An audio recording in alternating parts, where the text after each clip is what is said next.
Sa pagkakataong ito na iyong ibinigay sa mga miyembro ng aming simbahan, Panginoon, na magkaisa at magkaroon ng panalangin tulad nitong Panginoon.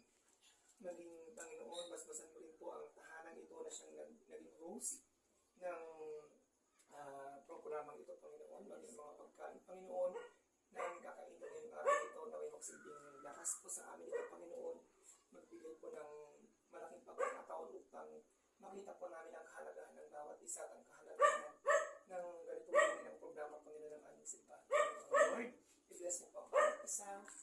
Gabayan mo po kami, Panginoon, araw-araw sa aming pag-ibig. Maraming salamat po sa pagmamahal na ibinaramdam po sa amin ngayong araw na ito. At maging sa aming pag-ibig, Panginoon, alam namin naramdam po namin ang iyong wagas na pag-ibig at pagmamahal, Panginoon.